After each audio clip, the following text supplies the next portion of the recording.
You want to travel with your bike to an amazing bucket list mountainous location like this, and once you get there, you want it to work perfectly. Well, I'm at the Global Bike Festival here in Saalbach, and I'm joined by Calvin Jones of Park Tool. He's the oracle of bike maintenance and one of the best bike mechanics in the world. He's going to show us how to make sure your bike arrives in tip-top condition and also go through common issues that may arise, how to avoid them and how to fix them.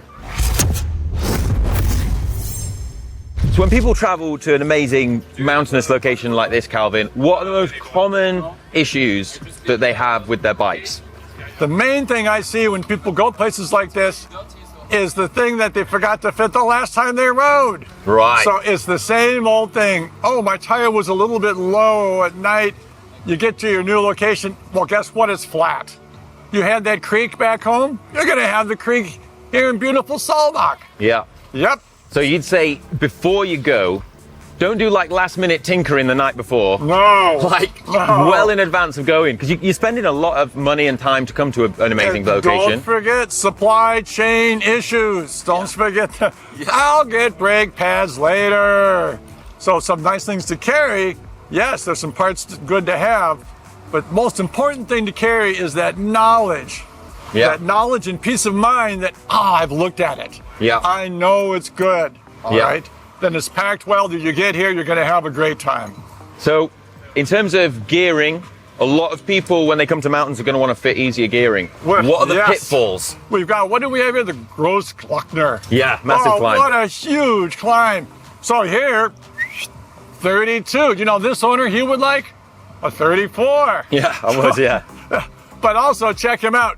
He likes that big ring. Oh, yeah. So do go check your bike thoroughly. Is your chain wore out? Replace it now. And then the cassette, replace that now if you need. Yeah. All right. So every single nut and bolt really doesn't need to be checked. That's fun. Sure it is. Mechanics like to do that.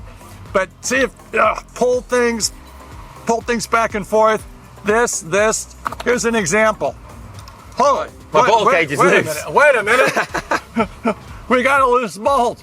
So then you're going to get on the little thing. It's a T25 here, and gently tighten. We don't want all that wiggle. All right, there we go. Now it's tight. Now we do the other one. Did you loosen that when I wasn't looking so that you could tell? No, sir. This is all live. Let's get you hold the Coke. You hold that there a little bit. Oh yeah. You bet. Some basic physics. Remember, if something comes loose, it's because we didn't tighten it to begin with. Okay. Sorry, Calvin. Obvious some things. What's touching the ground? Rubber. Tire's pretty good. The tire's not crowned. You don't have that flat spot on the top. You're good here. I like to touch things there. By feeling lumps? No. You got a bump. That's a bad casing. And then, of course, you want to see if it's losing pressure, right? Anytime quick, you want to check that out. So that's good. One of the other big things is, I think when people travel, I've experienced things that can get knocked in traveling. Oh, and yeah, things that can get damaged. Yeah. So, you know, what about things like mech hanger and brake rotors? The more of a pain you go to pack, it's the more of a pain to put together, but it's well worth it. Assume they want to damage your bike. Assume that. So the rear mech, off. Absolutely.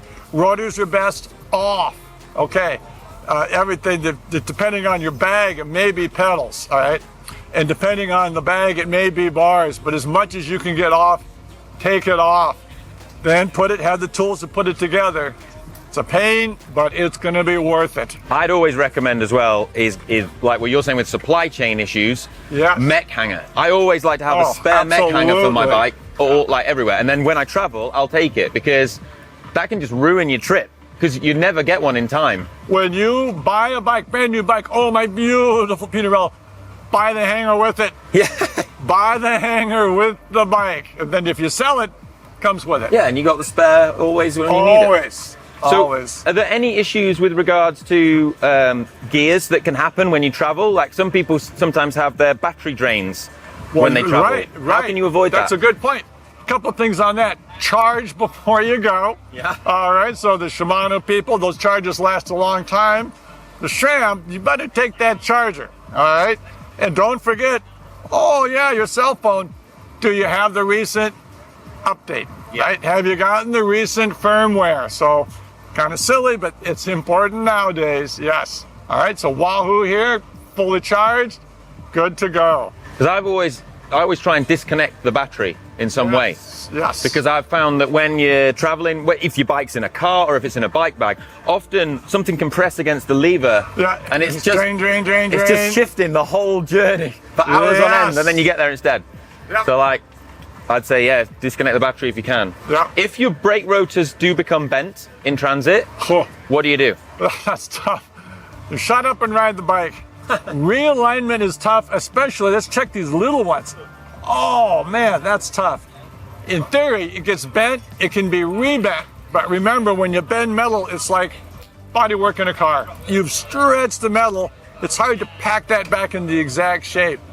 You have very, very little clearance on a rotor, so you re-straighten it as best you can.